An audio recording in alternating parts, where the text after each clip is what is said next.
ভারী বৃষ্টি ও বন্যায় বিপর্যস্ত খাগড়াছড়ি, মাটিরাঙ্গায় পাহাড় ধস, একই সঙ্গে রাঙ্গামাটিতে ও সিলেট সুনামগঞ্জে পরিস্থিতির আরও অবনতি। দেখছিলেন সংবাদ শিরোনাম, এবার বিস্তারিত। বৃষ্টি আর পাহাড়ি ঢলে সুনামগঞ্জ ও সিলেটের বন্যা পরিস্থিতির আরও অবনতি হয়েছে। এদিকে পাহাড়ি ঢল আর ভারী বৃষ্টিতে বন্যা দেখা দিয়েছে খাগড়াছড়িতে। কয়েক জায়গায় ধসে পড়েছে পাহাড়। ফেনীতে মুহুরী নদীর বাঁধ ভেঙে গেছে 4টি পয়েন্টে, তলিয়ে গেছে কয়েকটি গ্রাম। সুনামগঞ্জ থেকে মাসুম হিলাল ও খাগড়াছড়ি থেকে এজএম প্রফুল্লর পাঠানো তথ্য, ছবিতে ডেস্ক রিপোর্ট।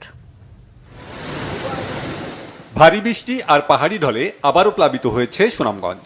সুরমা সহ সব নদ নদীর পানি বিপদসীমার উপর দিয়ে বইছে। সপ্তাহের ব্যবধানে আবারও তুলিয়েছে জেলার তাহিরপুর, বিশ্বম্ভরপুর, সদর, দোয়ারাবাজার ও ছাতকের বিভিন্ন এলাকা।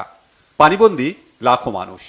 সড়ক ডুবে যাওয়ায় জেলা সদরের সঙ্গে তাহিরপুর, মধ্যনগর ও ধর্মপাশা উপজেলার সড়ক যোগাযোগ বন্ধ হয়ে গেছে। ভোগান্তিতে সাধারণ মানুষ। বন্যাতে আমাদের অনেক বাড়ি ঘরদুয়ার পানির তলে। এলাকার মানুষ যোগাযোগের খুবই সমস্যা এবং আমাদের স্কুলে ছাত্রছাত্রী যাওয়ার জন্য খুবই সমস্যা হয়। গাড়িগুলো যাচ্ছে না, মানুষের চলাফেরা নৌকায় যাচ্ছে এবং অনেক কষ্ট হচ্ছে, অনেক লোক আটকে আছে। কিছু অংশ ভেঙে গিয়েছে, আমাদের যোগাযোগ ব্যবস্থা খুব খারাপ হয়েছে। এদিকে সিলেটে বন্যা পরিস্থিতির আরও অবনতি হয়েছে।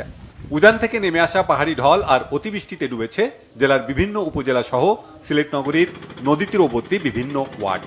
নদ নদীর পানি বইছে বিপদসীমার উপর দিয়ে। পানিবন্দী কয়েক লাখ মানুষ। পিয়াইন নদী, সারি এবং গোয়াইন, এর মধ্যে 3টি নদীর পানির যে উচ্চতা সীমা সেটি বৃদ্ধি পাচ্ছে। অতিবৃষ্টিতে সিলেট নগরীর উপশহর তালতলা, মেজরটিলা, বাগবাড়ি, পায়রা সহ বিভিন্ন এলাকার প্রধান সড়ক তলিয়ে গেছে। অন্যদিকে পাহাড়ি ঢলে তলিয়ে গেছে খাগড়াছড়ির নিম্নাঞ্চল। চেঙ্গি ও মাইনী নদীর পানি বিপদসীমার উপর দিয়ে বইছে। পানিবন্দী হাজারো পরিবার। 4:30টার দিকে দেখতেছি যে পুরা পানি ভরে গেছে এলাকা। তারপরে এখন আমরা বর্তমানে মুসলিম পাড়া স্কুলে আর এবং অন্যান্য যারা ছাত্ররা আছে ওদের বাসায় এখন অবস্থান করছি। এখন মুসলিম পাড়া সব মানুষ স্কুলে গেছে, ভোররাত্র হইতে পানি তলায় গেছে। বাড়িঘর সব পানির ভিতরে, আমরা স্কুল ঘরে আশ্রয় নিয়েছি।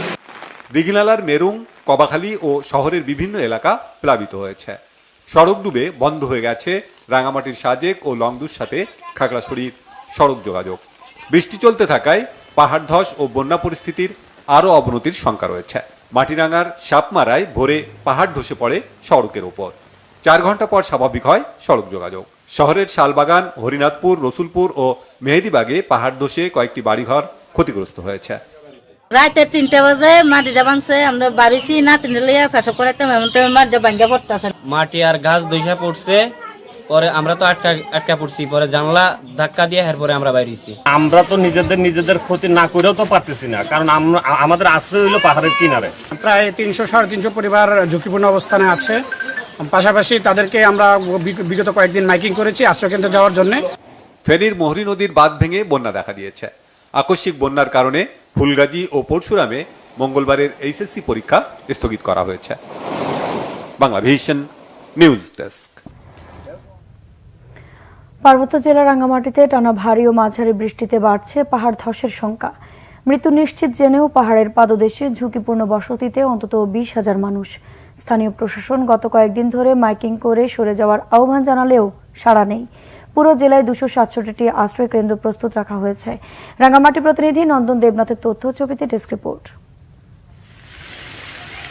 ভারী থেকে অতি ভারী বৃষ্টি চরম ঝুঁকিতে ফেলেছে রাঙ্গামাটির পাহাড়ে বসবাসকারীদের। বিপর্যস্ত জনজীবন। মৃত্যু নিশ্চিত জেনেও পাহাড়ের ঝুঁকিপূর্ণ বসতিতে আছে অন্তত 20,000 মানুষ। দুর্যোগপূর্ণ আবহাওয়ায় পাহাড়ি এলাকায় ভূমিধস সহ যাবতীয় ক্ষতি এড়াতে পাহাড়ের ঢালে বসবাসকারীদের মাইকিং করে সচেতন করা হচ্ছে। আহ্বান জানানো হচ্ছে আশ্রয় কেন্দ্রে যাওয়ার, কিন্তু বাড়িঘর ছেড়ে যেতে চান না বেশিরভাগ মানুষ। আমরা তো ঝুঁকিপূর্ণ আছি, কিন্তু বেশি উড়ি যদি হয় বৃষ্টি পরে তারপর আশ্রয় কেন্দ্রে যাবার। রূপনগর আছে, তারপরে এই সাইডের নতুন যে রাস্তা হয়েছে ওখানে কিন্তু পাহাড়ের সাইডে বাসা, পাহাড় কাইটা ঘর করছে, ওখানে ঝুঁকিপূর্ণ বেশি। আর মাটি নরম হয়ে যাবে, মাটি যদি নরম হয়ে যায় সেই ক্ষেত্রে পাহাড় ধসের সম্ভাবনা আছে।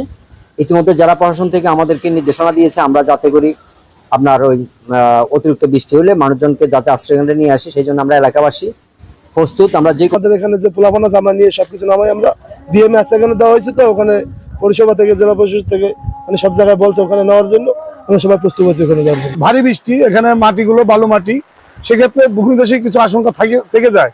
তারপরে আমরা সবসময় সতর্ক থাকি, অবস্থার অবনতি দেখি আমরা আশ্রয়কেন্দ্রে চলে যাব। পাহাড়ের ঝুঁকিপূর্ণদের নিরাপদে সরিয়ে নিতে কাজ করছে রেড ক্রিসেন্ট ও বিভিন্ন স্বেচ্ছাসেবী সংগঠন।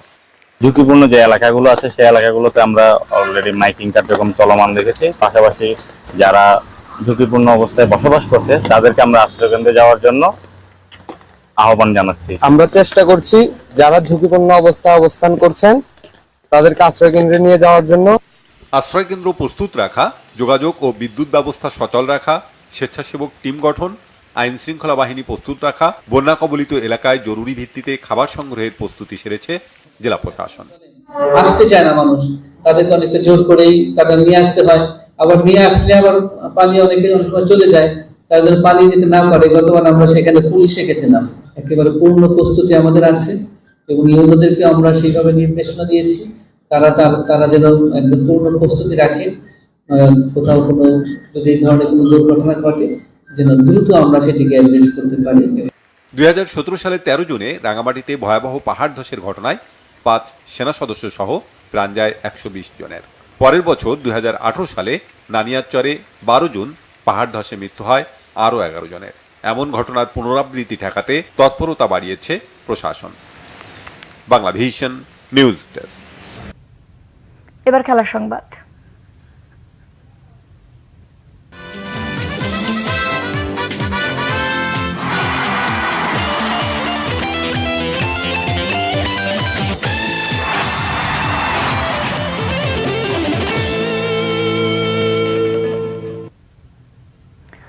আজ বিসিবির বোর্ড মিটিং। প্রধান নির্বাহী নিজামুদ্দিন চৌধুরী সুজন জানিয়েছেন, মিটিংয়ে বিশ্বকাপে বাংলাদেশ দলের পারফরমেন্স নিয়ে আলোচনা হবে।